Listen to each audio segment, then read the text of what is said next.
In a certain city there lived a poet who was very philosophical and renowned. He was not a rich man and led a very simple life. A very wealthy businessman living in the same city was getting his daughter married in a 7-star hotel with great pomp and grandeur, and he also invited the poet to attend the wedding alongside the prominent, wealthy and elite guests from the city. On the day of the wedding, the businessman and his family were personally receiving the guests at the lobby of the hotel and ushering them towards the wedding venue. All the wealthy people of the city who had come were decked up, wearing expensive, branded clothing. When the poet arrived, dressed in very simple, non-expensive clothes as always, he waited in a corner for someone to approach him. Forget about approaching. No one even acknowledged his presence.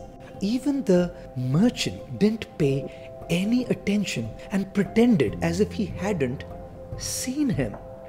The poet quietly walked away and went to a close-by shop where he could hire good clothes. He chose a very high-end, expensive, rich, elegant dress, and as he put on the hired dress and looked into the mirror, he was amazed to see his transformed, changed, royal look.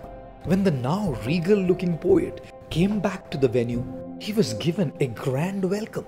The merchant hugged him, treating him with great love and respect, exactly as he would treat his own friend, and kept praising his dressing sense.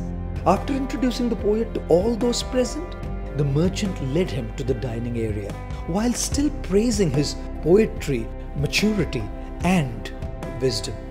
He made the poet sit in a very prominent place on a beautifully crafted couch with soft cushions. The food was being served in expensive fine crockery and cutlery, and the merchant lovingly served the delicious meal to the poet with his own hands. And then something strange happened. Instead of eating the meal, the poet started dipping the corner of his coat in the soup. He sprinkled a part of the fancy rice prep on his trouser. Addressing his own clothes, he said, "This is a feast for you, my dear clothes. You guys should enjoy it." All the guests were surprised at this weird behavior. Finding this bizarre, the host asked the poet, "What are you doing, dear sir? How can your clothes eat? And why under the sun would your clothes want to eat?" The poet very quickly and calmly replied, "My dear friend, I'm a little astonished that you are asking me this question. Aren't you the same person who conveniently ignored me when I arrived here dressed up in simple clothes? I think it's my dress, my looks, my attire, my appearance that you value more than me.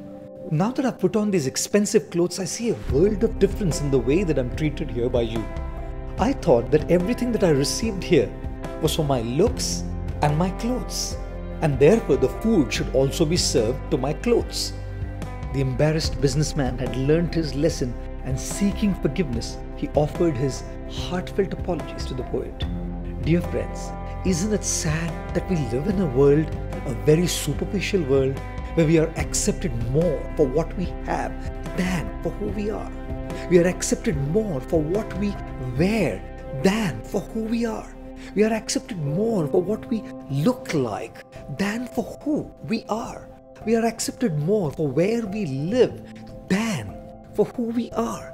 We are accepted more for which cars we drive than for who we are. Unfortunately, our worth is measured based on our external achievements and value, and not based on the merits of our being a genuine person and a good human being.